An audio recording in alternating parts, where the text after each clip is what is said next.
C'est l'histoire d'un jour, le prophète sallam, il est venu voir les compagnons, il a dit, est-ce que vous savez qui est le grand perdant? C'est qui le perdant?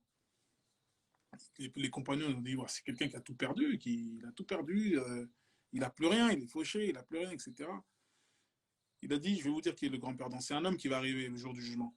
Un homme, il arrive avec une montagne de hasanat.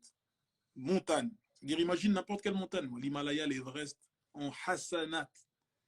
Que des bonnes actions. À première vue, cette personne-là, elle va rentrer au paradis, mais c'est-à-dire, la façon dont elle va rentrer, elle va casser la démarche en rentrant au paradis. Mais cette personne, elle arrive avec ses hasanat, mais il se trouve que elle rencontre des gens sur son chemin à qui elle a fait du mal, du tort.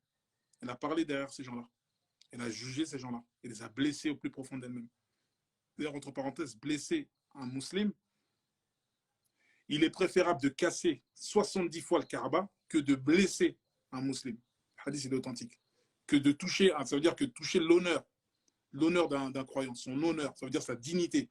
Tu touches la dignité d'un croyant, c'est mieux que tu ailles casser la Kaaba, c'est beaucoup mieux. Que tu le touches dans son honneur, dans sa fête. Bref. Donc cette personne-là, elle arrive avec des montagnes de hasanat. Mais maintenant, il y a une personne, elle est là, elle lui réclame quelque chose. Oui, tu te souviens la dernière fois, tu m'as jugé, tu as dit ça, tu as parlé sur moi. Tiens, il est obligé de lui donner une hasanat. L'autre personne, elle arrive pareil. Moi, tu avais parlé sur mon dos, tu avais dit ça, ça. Tiens, moi, tu m'avais jugé. Tiens, et elle se met à donner toutes ces hasanat pendant des... C'est un jour qui dure 50 000 ans, donc je ne sais même pas combien de temps elle est en train de donner. La montagne, elle est en train de diminuer. Elle diminue, elle diminue, elle diminue, jusqu'à ce qu'il donne sa dernière hasanat. Donc, il n'a plus de hasanat. Il est à plat. Qu'est-ce qui se passe? C'est pas fini. Il y a des gens qui viennent encore, qui lui réclament des hasanat. Mais cette fois, il n'a plus de hasanat. Donc, qu'est-ce qu'il fait? Allah, il leur donne que les gens déchargent leurs péchés sur lui. Donc là, qu'est-ce qui se passe? Il commence à se faire une montagne de péchés. Et sa montagne de hasanat s'est transformée en montagne de sayyat, de péché. Donc, c'est le grand perdant. Ensuite, on lui dit aux anges, prenez-le, jetez-le dans l'enfer.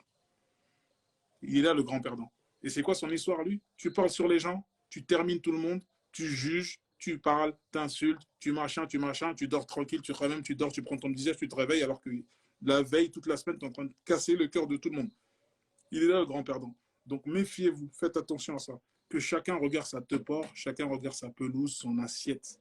Voilà. Voilà, je terminerai sur ce hadith-là. Nous, c'est 310 90.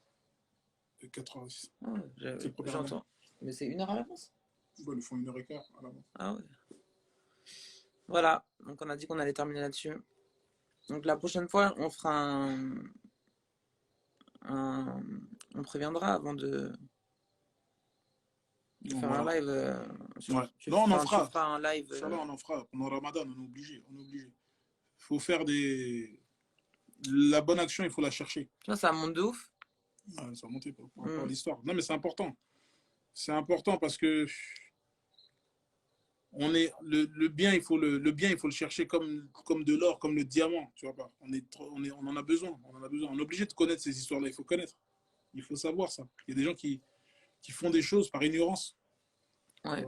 L'ignorance, c'est un fléau. L'ignorance, c'est un fléau. C'est ça. C'est l'ignorance qui détruit le monde. C'est l'ignorance qui détruit le monde. Que ce soit qui détruit les âmes, la pollution, tout ça, quand tu médites, ça vient de l'ignorance, ça vient du fait qu'on ne sait pas ce qu'on est en train de faire, on ne sait pas ce qu'on est en train de faire à la planète, ce qu'on est en train de détruire, notre santé, ce qu'on mange, ce qu'on boit, c'est l'ignorance. Si on savait, l'ignorance, c'est dans tout, c'est dans tout. Quand tu ne sais pas ce que tu fais, tu es dangereux, tu deviens tout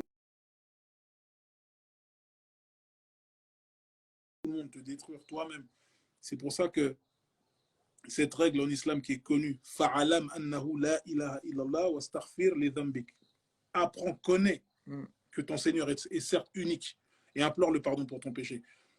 La connaissance, elle parle. La science, dans le fait, bah oui. cette fois, la science, elle passe avant la parole, avant l'acte. Ça veut dire avant d'agir et de parler, sache, comprends déjà ce que tu dis. Tu ne peux pas parler sans science, ça n'existe pas. Apprends, comprends ce que tu dis et transmets. Tu vois, c'est dans ce sens-là.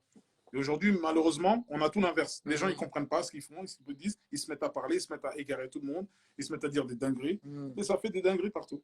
Hmm. Et ça, c'est au niveau de tout. Que ce soit au niveau de la dunya, les présidents, les chefs d'État, les machins, en Afrique, en Europe, en Amérique. Les gens, ils ont pas de science. Ils sont que du neuf de la dunya. Donc, ils pensent qu'à eux. Donc, voilà où on en est aujourd'hui.